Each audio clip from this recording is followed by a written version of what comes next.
In the vast expanse of the African savanna, where the sun beats down mercilessly and the wind carries stories of ancient kings, there lived an old lion. Not just any lion, but a legend, a creature whose name had been whispered around campfires for decades, whose scars told tales of battles that seemed impossible to survive, whose roar had once shaken the very earth beneath the feet of every living thing that dared to walk these plains.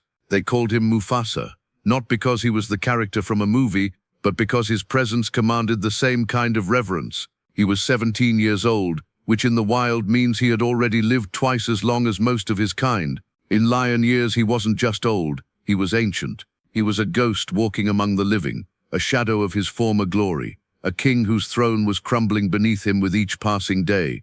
But here's the thing about lions like Mufasa. They don't go quietly into the night. They don't fade away peacefully in some hidden corner of the savannah. No, they cling to life, to power, to the memory of what they once were, with every fiber of their being. And in early September, when the dry season was at its absolute worst, when water was scarce and prey was scarcer, Mufasa would face a challenge that would test everything he had left. Everything. The story begins not with Mufasa, but with a young male lion named Kalu. Kalu was 8 years old, which means he was in his absolute prime. His mane was thick and dark, almost black at the edges, a sign of powerful testosterone coursing through his veins. His muscles rippled beneath his golden coat, like water moving across stone. He was fast, he was strong, and most importantly, he was hungry. Not just for food, though he was definitely hungry for that. He was hungry for power, hungry for territory, hungry for the kind of dominance that only comes from taking down a legend. Kalu had been watching Mufasa for months now, studying him, learning his patterns, noting every moment of weakness.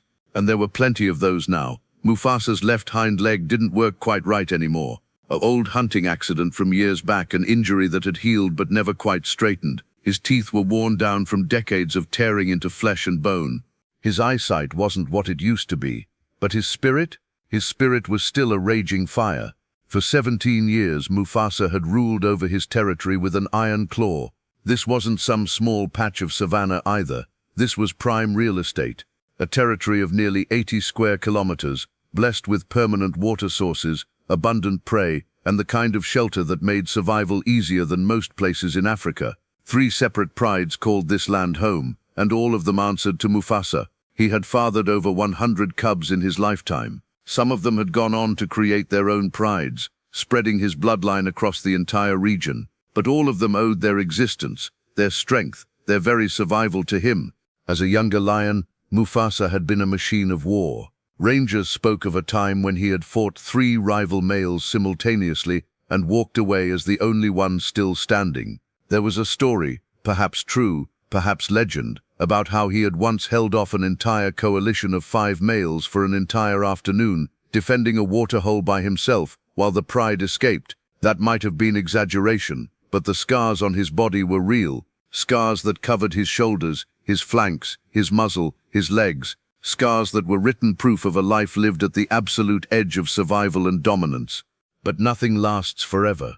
That's the cruel law of the wild that nobody wants to talk about. Kings fall. Legends fade. The young always rise to challenge the old. It's nature's way of ensuring that strength is passed on, that the weak are filtered out, that only the most capable get to pass on their genes. Mufasa understood this.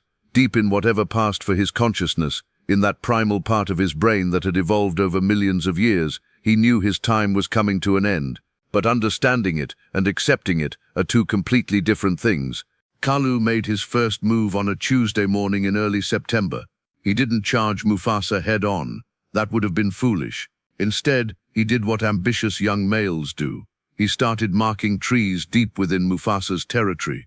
He started roaring challenges that echoed across the plains. He started positioning himself in places where Mufasa's pride could see him, where they could smell him, where they could understand what he was really saying. I'm coming for your throne. The first actual confrontation happened 3 days later near the main waterhole, the one that Mufasa had controlled for the better part of a decade. Mufasa was resting in the shade of a massive acacia tree when he caught the scent. Young, powerful, aggressive, it was Kalu. The young lion emerged from the heat shimmer of the afternoon, walking with the kind of confidence that only comes from knowing you're stronger than your opponent. His mane caught the sunlight, blazing like a crown of fire. His muscles tensed and released with each step. He was announcing himself, making sure Mufasa saw him, making sure everyone around saw him. Mufasa rose slowly. Every movement told a story. The stiffness in his back legs, the slight hesitation as he put weight on his injured left hind leg, the slow rotation of his head as he assessed the situation. To anyone watching, it looked like the movements of a creature in pain, a creature that was suffering, a creature that might not have much left in the tank. Kalu smiled, if lions can smile, because from his perspective, this was going to be easy. But here's what Kalu didn't understand yet. Age in the wild doesn't just take away physical capability. It also builds something else: wisdom, experience, knowledge of how to fight, not just with strength, but with intelligence. Mufasa had been through this dance before, many times. The confrontation lasted less than 2 minutes. Kalu charged, muscles bunched and ready to strike. He had youth on his side, speed on his side, strength on his side. But Mufasa moved, not like a young lion trying to overpower an opponent, but like an old boxer who had learned every trick the sport had to offer. He turned at exactly the right moment, letting Kalu's momentum work against him. One massive claw strike, delivered with perfect precision, opened a gash across Kalu's face that poured blood. The young lion yelped in shock and pain. He hadn't expected to be hurt. He had expected to dominate. Mufasa didn't press the advantage. Instead, he backed away, breathing heavily, his injured leg visibly trembling. Kalu stood there, blood dripping from his face, staring at the old lion with a mixture of fear and confusion. Then, slowly, he turned and retreated, not because he had been defeated, but because he had learned something crucial. This old lion, despite his age, despite his obvious physical limitations, was still dangerous, still powerful, still capable of delivering a wound that could become infected, that could fester, that could eventually kill. But this wasn't the end, not even close. This was just the beginning. Over the next few weeks, something changed in the savannah. The confrontation at the waterhole spread through the animal kingdom like wildfire. Rangers heard about it, other lions heard about it. Even the prey animals, the zebras and wildebeest and impalas, seemed to sense that something was shifting in the natural order. The old king was being challenged, and the outcome was no longer certain. That's when things started to get really interesting. Kalu didn't retreat back to wherever he had come from. Instead, he set up territory just outside Mufasa's main domain. It was a bold move, too bold for most young males. But Kalu wasn't most young males. Every day he would get closer. Every day he would test the boundaries. Every day he would remind Mufasa and the entire pride that he was still there, still watching, still waiting for the right moment to strike again. The stress started showing on Mufasa almost immediately. His appetite decreased. He stopped hunting with the pride as much. Instead, he spent hours just patrolling his borders, roaring challenges that echoed across the plains like thunder. His roar had always been legendary. Even now, even at 17, it carried a power that made other lions take notice.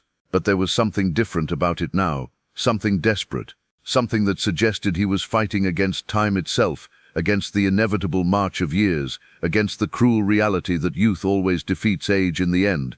One of the lionesses in Mufasa's pride, a female named Amara, who had been with him for nearly a decade, noticed the change. She had given birth to at least 6 litters under his protection. She had depended on his strength, his dominance, his ability to keep the pride safe from rival males. She watched as he grew thinner, as his movements became slower, as the light in his eyes seemed to dim a little more with each passing day. She understood what was happening. She understood that the world she had known, the safety that his presence provided, was crumbling. But it wasn't just the physical toll that was destroying Mufasa. It was the psychological weight. For 17 years he had been the undisputed king. For 17 years, every decision in his territory had been his to make. For 17 years, he had never once had to question whether he could hold on to what was his. And now, faced with the very real possibility that he might lose it all, something inside him started to break. Rangers who had been monitoring Mufasa for years noted the changes in their field journals. Dr. Sarah Mitchell, a wildlife behaviorist who had been studying the pride for the better part of 2 decades, wrote in her notes, "Mufasa is showing signs of psychological distress. He's not eating properly. His social interactions with the pride have become minimal. He's spending an inordinate amount of time alone, which is highly unusual for a dominant male. It's as if he's preparing himself for something, preparing himself for the end. And maybe she was right. Maybe Mufasa understood, on some level that science can't quite explain, that this was it. This was the challenge that would define the final chapter of his life. Not because it was inevitable, but because he had decided it was. He had decided that he would not fade away quietly. He would not slink off into some remote corner of the savannah and die in obscurity. No, he would face this young male. He would fight, and whatever happened next would be the final testament to his life as a lion. By late September, roughly 6 weeks after the first confrontation, the situation had become almost unbearable. Kalu was now roaring from the very edges of Mufasa's core territory. He was marking trees that Mufasa had marked. He was positioning himself at waterholes where Mufasa's pride drank. He was essentially saying, without any ambiguity, that he was ready. He was ready to take everything. The pride was fractious now. The younger males were starting to look at Mufasa differently. Where there had once been respect and deference, there was now uncertainty. Would he still be able to protect them? Would he still be able to keep rival males out? The lionesses were nervous, knowing that if a new male took over, their cubs might not survive. A new male, taking over a pride, typically kills all existing cubs to bring the females back into breeding condition. It's brutal, it's harsh, but it's nature's way. On the morning of September 27th, Mufasa did something that surprised everyone. He called for Kalu, not with the roar of a desperate king trying to hold on to power, but with the roar of a lion who had made a decision, a lion who was ready, a lion who was saying, "One last time, come and get what you think is yours." The confrontation that followed would be talked about in those parts of the African savannah for years. Rangers who witnessed it, guides who heard the stories, researchers who studied the footage from the camera traps that had been set up throughout the territory, all of them agreed on one thing. They had witnessed something extraordinary. They had witnessed a moment when an old legend, facing the absolute end of his reign, had chosen to meet that end head-on rather than fade away. Kalu appeared at the base of a rocky outcrop around 11 in the morning. Mufasa was already there waiting in the shade, his massive body covered in the scars of 1,000 battles. When the young lion saw him, Kalu's entire demeanor changed. This was it. This was the moment he had been waiting for. His muscles bunched, his mane fluffed up to make himself look even larger, his eyes locked onto Mufasa with absolute focus. The first charge came with no warning. Kalu exploded forward like a missile, his powerful hind legs propelling him across the space between them in seconds. Mufasa moved, but not as quickly as he might have in his younger years. Kalu's shoulder caught him on the flank, and both lions went down in a tangle of claws and teeth and raw power. Dust exploded into the air, obscuring the fighters for a moment. When the dust cleared, it was clear that this was unlike the brief confrontation from 6 weeks earlier. This was a fight, a real, genuine, no-holds-barred fight for dominance and territory and the future. Both lions were locked together, teeth snapping, claws raking, each trying to gain an advantage. Kalu was stronger, that much was immediately obvious. His youth gave him an edge in pure physical power. But Mufasa was smart. Every move he made was calculated, precise, designed to exploit whatever weakness he could find in his younger opponent. For nearly 10 minutes they fought, 10 minutes that probably felt like hours to anyone watching. Kalu managed to get Mufasa on his back at one point, which is usually the killing position for a lion, but Mufasa, in what could only be described as a display of raw determination, twisted his body, leveraging his hind legs, and managed to roll them both sideways. He got his front legs free and struck upward with his claws, opening a deep gash across Kalu's chest. The younger lion yelped in pain and released his grip. Both fighters separated, breathing heavily, assessing each other. They were both bleeding now. Mufasa had a deep bite on his shoulder that was pouring blood. Kalu had the gash on his chest, and his face was still bleeding from the earlier confrontation. Neither of them looked like they could keep going much longer, but both of them knew that only one of them would walk away from this. They charged again. This time, the fight was even more vicious, even more desperate. Kalu tried a different tactic, trying to get his teeth around Mufasa's throat, the classic killing move. But Mufasa, anticipating this, twisted his neck at the last second, and Kalu's bite found only mane and muscle. They went down again, rolling across the rocky ground, their combined weight shaking the earth. This is where things got really bad in a way that changed everything about what this fight meant. As they rolled, Mufasa's injured left hind leg twisted beneath him. not in a way that was exaggerated or dramatic, but in a way that was catastrophic. Rangers later said that they heard the sound of something breaking, some fundamental structure in the old lion's body giving way. Mufasa roared in pain, a sound that was less a roar of aggression and more a cry of genuine agony. But he didn't stop fighting. That's what everyone who witnessed this would remember forever. Even with his leg broken, even knowing that he was probably finished, even understanding that this was likely the moment when his reign would end, Mufasa kept fighting. He fought with the desperation of a creature who understood that this was his last stand. This was the final chapter. This was when his legend would either be cemented or destroyed. Kalu, sensing the opening, pressed his advantage. He was younger, stronger, and now Mufasa was seriously injured. The mathematics of the situation were clear, but what Kalu didn't account for was something that can't be measured in strength or speed or youth. He didn't account for the sheer force of will that comes from a creature fighting for everything it has ever been. Mufasa, with a broken leg and bleeding from multiple wounds, managed to turn the tables one last time. He got Kalu in a position where he could deliver a vicious bite to the young lion's neck. Not fatal, but close enough that Kalu understood the message. This old lion was still dangerous. This old lion would still hurt you, would still fight you, would still try to kill you, even if it cost him everything. Kalu pulled away. For a moment, both fighters just stood there, breathing hard, covered in blood and dust, barely able to stay on their feet. The pride had gathered to watch. The lionesses and the younger males, all of them witnessing the moment when their world was changing. And then Mufasa did something that nobody expected. He roared, not a roar of victory, because he hadn't won. Not a roar of anger or aggression, but a roar that seemed to contain everything. All the years of his dominance, all the battles he had won, all the pride he had protected, all the cubs he had fathered, all the territory he had controlled, all of it compressed into one final, earth-shaking roar that seemed to echo across the entire savannah. That roar changed something, not just in Mufasa, but in everyone who heard it. The lionesses stopped breathing for a moment. The younger males, who had been watching with uncertainty in their eyes, suddenly understood something they hadn't grasped before. This wasn't just about territory. This wasn't just about dominance or breeding rights, or the simple mathematics of who was stronger. This was about legacy. This was about what it meant to be a king. This was about refusing to go quietly into the night, even when the night was coming anyway.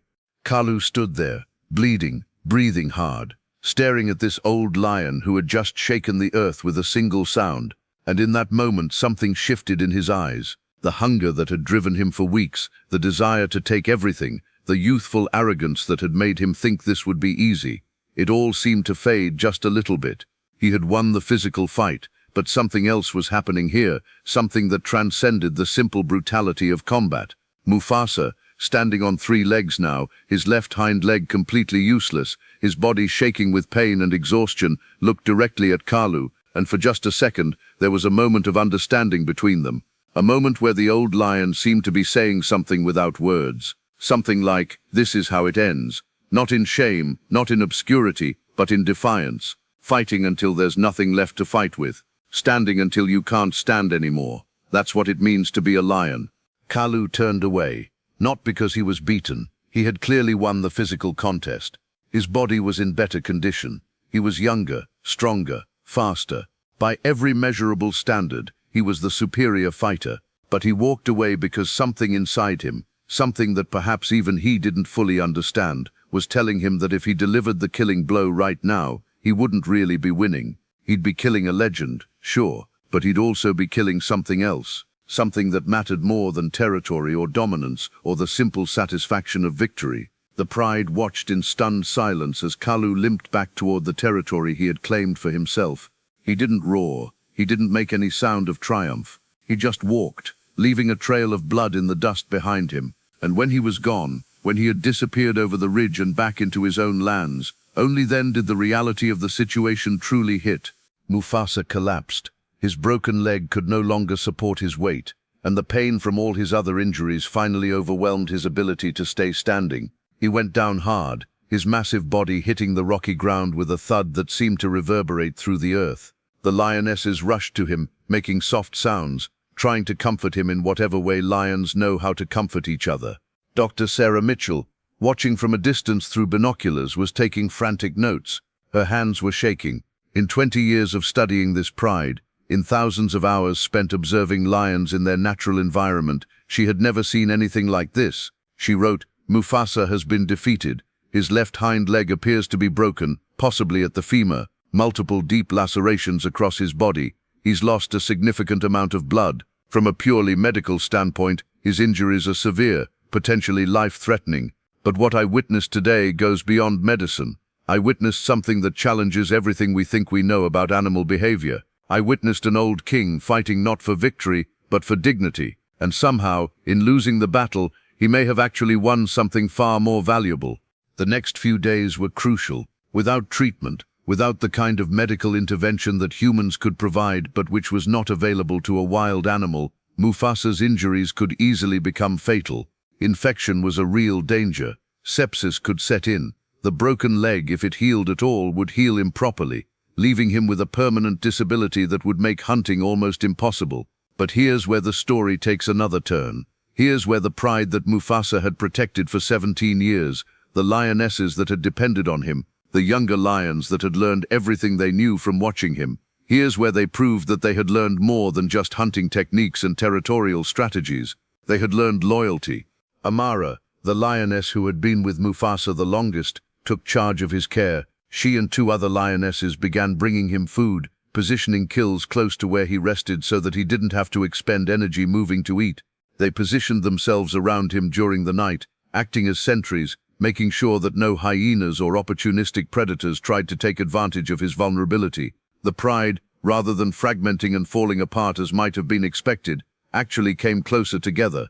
Kalu, observing this from his territory, made a choice that surprised everyone who understood the dynamics of lion behavior.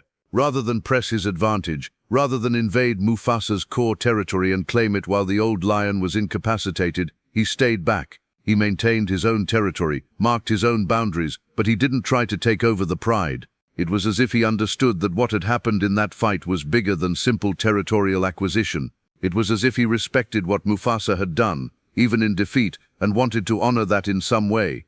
For weeks, Mufasa hovered on the edge. Some days were better than others. His appetite, which had been poor even before the fight, improved slightly. The wounds began to heal, leaving new scars that would join the collection of marks that told the story of his life. The broken leg, as time went on, did begin to heal, though it was clear that it would never be the same. He would walk with a limp for the rest of his life, which might not be very long. But something remarkable happened during this recovery period. The rangers and researchers who were monitoring the situation began to notice something extraordinary in Mufasa's behavior. He started teaching, more intensely and deliberately than he ever had before. He would call the younger males to him and show them hunting techniques. He would spend hours with the cubs, demonstrating how to stalk prey, how to work together as a unit, how to use strategy rather than just raw strength to bring down larger animals. It was as if Mufasa understood that his time as the dominant physical force in the pride was coming to an end, and rather than spend his remaining years fighting against that reality, he had decided to do something different. He had decided to spend them preparing the next generation to take his place, to teach them everything he had learned in 17 years of survival and dominance, to pass on not just his genes, but his knowledge, his experience, his understanding of what it meant to be a lion. One afternoon in late October, nearly a month after the fight with Kalu, Dr. Mitchell observed something that would become the central image in her research paper about this pride. Mufasa was resting under a massive acacia tree, his broken legs stretched out in front of him. The pride's 3 youngest male cubs, barely 6 months old, were playing around him. They were wrestling with each other, practicing the moves they would need to know as adults, playing at being fierce predators when they were still basically just overgrown kittens. Mufasa wasn't roaring at them to get away. He wasn't being territorial or aggressive. Instead, he was watching them with what could only be described as patience.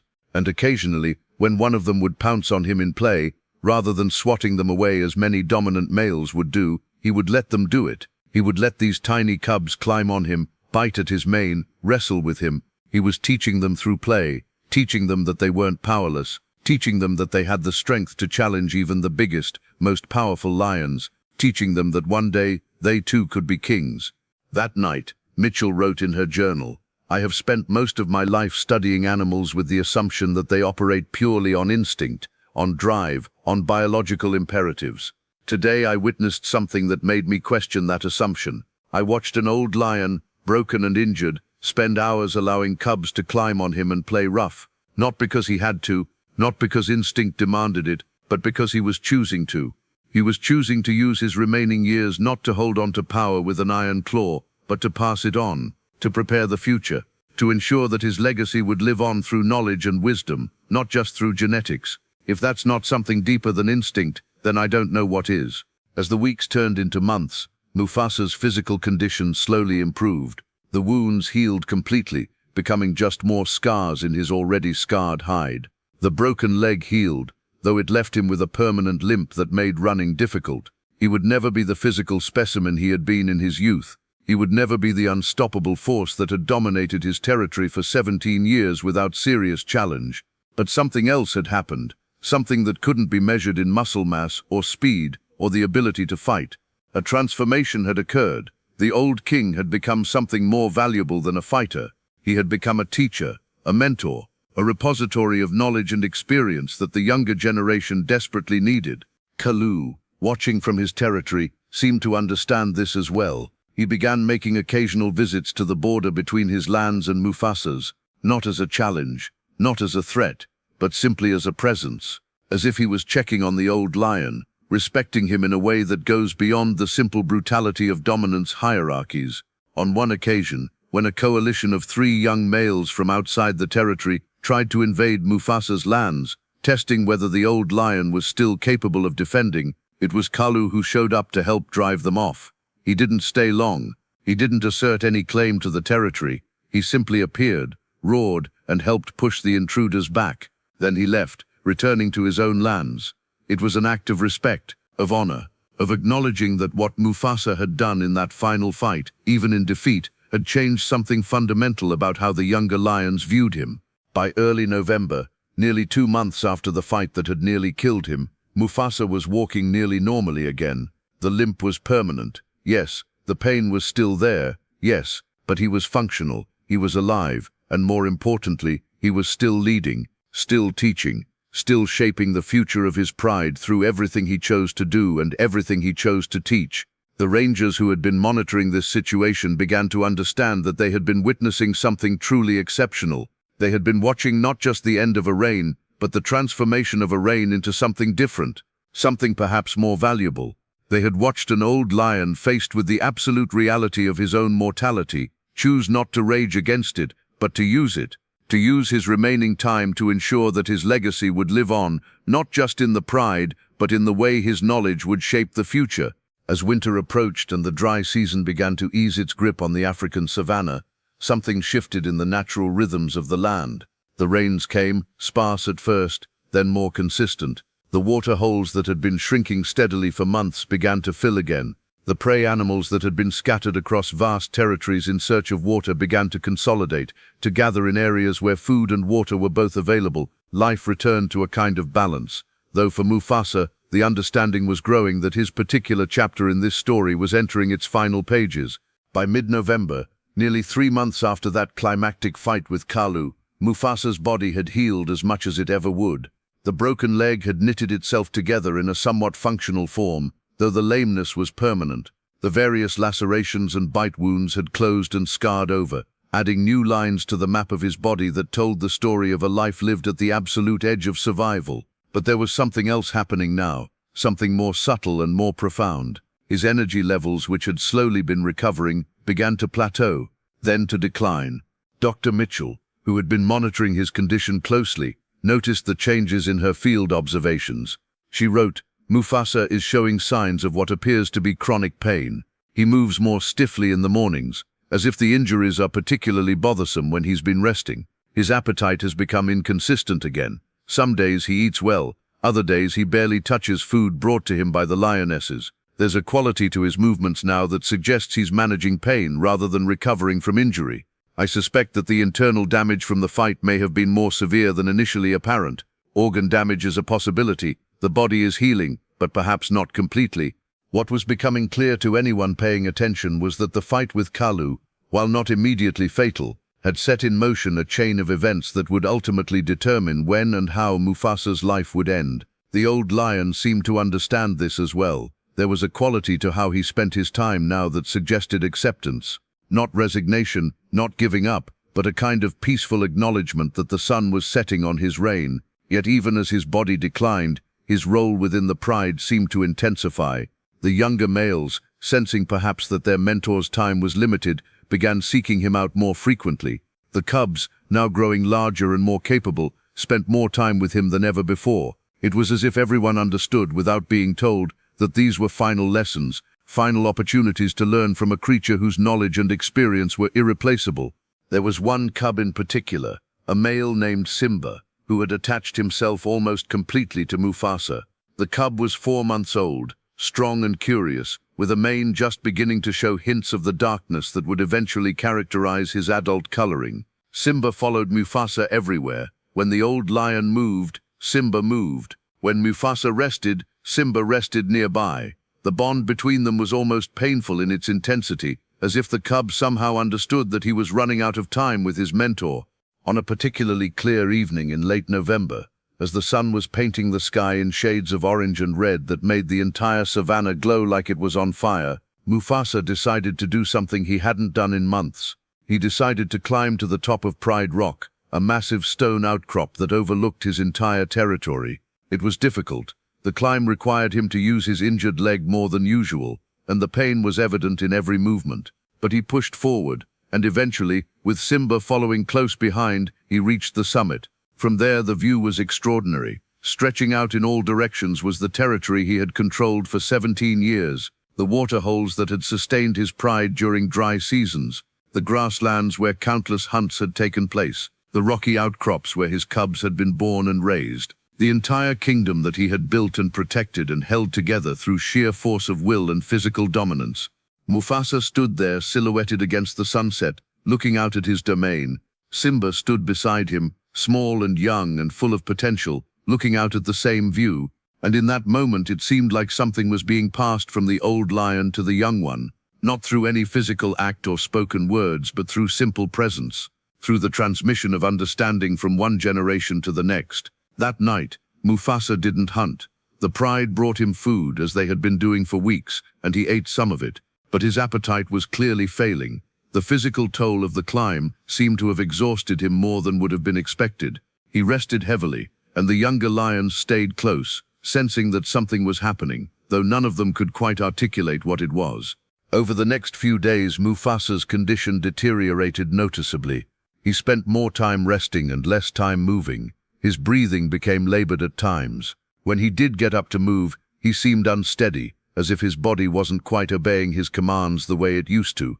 Dr. Mitchell, observing this decline, made the difficult decision to document what might be Mufasa's final days. She wrote in her journal, "I believe Mufasa is dying, not from the injuries themselves, but from the cumulative toll that 17 years of being an apex predator in this harsh environment has taken on his body. The fight with Kalu, while not immediately fatal, appears to have accelerated a process that was already underway. His organs are likely failing. His immune system, compromised by age and stress, may be succumbing to infection from the wounds, despite their apparent healing. I am witnessing the end of a legend, and it is far more profound and dignified than I would have predicted." But here's where the story takes another unexpected turn. Here's where Mufasa, even as his body was failing him, demonstrated the quality that had made him a legend in the first place: the refusal to go quietly, the determination to have one last moment of significance. It was December 1st when the neighboring pride made their move. Rangers had been monitoring a coalition of 3 males from the adjacent territory to the east. They had been watching Mufasa's decline, just as everyone else had been, and they had understood what it meant. It meant weakness. It meant vulnerability. It meant opportunity. On a morning when the sun hadn't yet fully cleared the horizon, when the savannah was still cool and grey with the light of dawn, they crossed into Mufasa's territory. The challenge came at the main waterhole, the heart of Mufasa's kingdom. 3 large males, all in their prime, all experienced fighters, all hungry for territory. It was a direct assault on everything Mufasa had built and protected for nearly 2 decades. No one expected him to respond. Everyone understood that he was dying, that his body was failing, that any serious physical exertion could be fatal. The lionesses certainly expected him to let them handle it. The younger males might have been prepared to defend the territory themselves. But Mufasa, when he heard the roars of the intruders, when he understood that his kingdom was being invaded in his final days, he stood up. It took him several minutes to even manage standing. His injured leg was barely functional now. His breathing was labored. His entire body seemed to be in open rebellion against his will. But he stood, and once he was standing, he began to walk toward the waterhole. It was slow, it was painful, it was clearly an act of enormous willpower, but he did it. The entire pride watched as their old king, their aging mentor, their living legend, limped toward the three younger, stronger, healthier males who had come to take everything from him. The fight that followed was brief. It couldn't have been anything else. Mufasa's body simply didn't have what it would have taken to sustain a prolonged battle. The three invading males, seeing his weakened state, attacked with confidence. They were faster, they were stronger, they were everything that a warrior lion in his prime should be. But Mufasa had something they didn't have. He had the absolute knowledge that this was his last stand, that this was the moment that would define not just the end of his life, but the meaning of his life. And he fought with a desperation and intensity that seemed to shock even his attackers. He took them on simultaneously, a feat that should have been impossible. He roared, and the roar carried such force that the younger males actually flinched. He struck with claws that may have been worn but were still sharp, still capable of drawing blood. He moved with a kind of grace that defied his injuries, as if his spirit was carrying his body forward when his muscles couldn't do it alone. One of the three invaders went down, bleeding from a wound across his face. Another retreated, confused by the intensity of this old, dying lion's resistance. The third pressed his attack, and for a moment it looked like he might actually finish the job, might actually be the one to finally end Mufasa's reign. But then the younger males from Mufasa's pride intervened. Kalu appeared as well, rushing from his territory, and together with Mufasa's own males, they drove the invaders back. It wasn't a complete rout. The invaders retreated, but not in a panic. They left with their heads held high, understanding that while they had won the physical confrontation, they had been repelled. The territory still belonged to Mufasa. The kingdom still stood, at least for now. Mufasa collapsed after the fight, not from injury, though he had certainly taken more wounds, but from complete and total exhaustion. His body simply gave out. The lionesses rushed to him, and he lay there, breathing heavily, blood dripping from various cuts, looking at his assembled pride with eyes that seemed to be slowly closing. Dr. Mitchell, who had witnessed the entire confrontation, was crying. Actual tears were streaming down her face. She wrote in her field journal, "What I just witnessed defies conventional biological explanation. This old lion, weakened by age and injury, in what I believe is the final stage of organ failure, fought three younger, stronger males simultaneously to defend his territory. More than that, he won, not in the sense of conquering them, but in the sense of maintaining his position, maintaining his dignity, maintaining his reign. I have spent my career studying animal behavior as if it were purely instinct, purely biology. Today I am forced to acknowledge that there is something more, something in that old lion's spirit that transcends the simple mechanics of survival and reproduction." Night fell over the savannah that night. Mufasa rested, surrounded by his pride. The lionesses kept watch, as they always did. Simba lay next to the old lion, his young body pressed against Mufasa's aging form. Kalu remained on the border, standing guard, making sure that the invaders didn't return. The territory was secure, the kingdom was maintained. The reign would continue, at least for one more night. In the early hours of the morning, as the stars were still bright in the sky, and the first hint of dawn was just beginning to show on the horizon, Mufasa's breathing slowly became shallower. His heart, which had beaten so strongly and so relentlessly for 17 years, began to struggle. The old lion's eyes, which had seen countless sunrises and sunsets, slowly closed for the final time. By the time the sun rose on December 2nd, Mufasa was gone. His body lay at the waterhole, the place where his legend had truly been born, the place where he had first proven himself to the pride, the place where, even in his final moments, he had stood and fought and refused to surrender. The pride gathered around him in silence, not the silence of mourning, though there was certainly sadness in that gathering, but the silence of understanding, the silence of comprehension that they had just witnessed the end of an era. the silence of knowledge that they had been shaped by this creature, molded by his example, taught by his presence. Kalu approached the body and stood over it for a long time. He didn't roar, he didn't make any sound, he simply acknowledged what had passed. Then he turned and walked back to his territory, understanding now that it was time for him to officially take his place as the protector of the main pride, time for him to become the new legend upon which the future would be built. Simba, the young cub who had spent so much time with Mufasa in his final months, lay against the old lion's body for hours, not quite understanding what death meant, only knowing that his mentor was no longer moving, was no longer responding, was no longer there. Eventually the other lionesses gently guided him away, and he began the process of learning how to live in a world where Mufasa no longer existed. Dr. Mitchell's final entry in her research journal, made as she watched the pride disperse and begin the rituals of moving on, read, "Today I witnessed the end of a king, not with the fanfare that humans might imagine for such an occasion, but with the quiet dignity of nature taking its course.